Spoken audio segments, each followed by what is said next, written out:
भोकर मतदारसंघात विकास ठप्प, नागरिकांचा संताप, आमदारांवर गंभीर आरोप.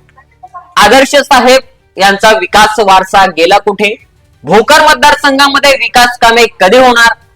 आमदार श्रीजय चव्हाण यांचा आश्वासनच राहणार का?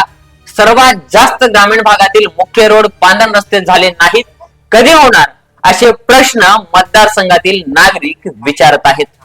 भोकर विधानसभा मतदारसंघात विकास कामे पूर्ण ठप्प झाल्याचा आरोप करत नागरिकांमध्ये तीव्र संताप व्यक्त केला जात आहे. रस्त्यांची दयनीय अवस्था, पाणी पुरवठ्याच्या गंभीर समस्या, अपूर्ण पायाभूत सुविधा आणि रोजगाराच्या संधींचा अभाव यामुळे नागरिक त्रस्त झाले असून प्रशासनाने लोकप्रतिनिधींविरोधात तीव्र नाराजी दिसून येत आहे. मतदारसंघाच्या आमदार श्रीजय चव्हाण यांच्यावर स्थानिक नागरिकांकडून दुर्लक्ष केल्याचे आरोप होत आहेत. निवडणुकीपूर्वी मोठ्या प्रमाणात विकासाची आश्वासने देण्यात आली होती, मात्र प्रत्यक्षात अनेक गावांमध्ये मूलभूत सुविधांचाही अभाव असल्याचे नागरिक सांगत आहेत. स्थानिकांच्या म्हणण्यानुसार अनेक ठिकाणी रस्ते खराब अवस्थेत असून दुरुस्तीचे कामे सुरू नाहीत. पाणी पुरवठा अनियमित असल्याने नागरिकांना मोठा त्रास सहन करावा लागत आहे.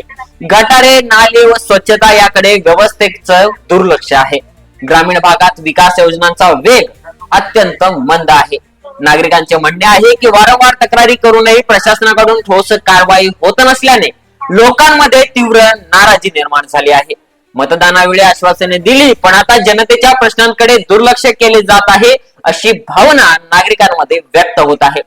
दरम्यान प्रशासनाकडून विकास कामे प्रक्रियेत असल्याचे सांगितले जात असले तरी प्रत्यक्षात कामांची गती अत्यंत कमी असल्याचा आरोप नागरिक करत आहेत. या परिस्थितीमुळे भविष्यात आंदोलन किती तीव्र लोकापेक्षा निर्माण होण्याची शक्यता व्यक्त केली जात आहे.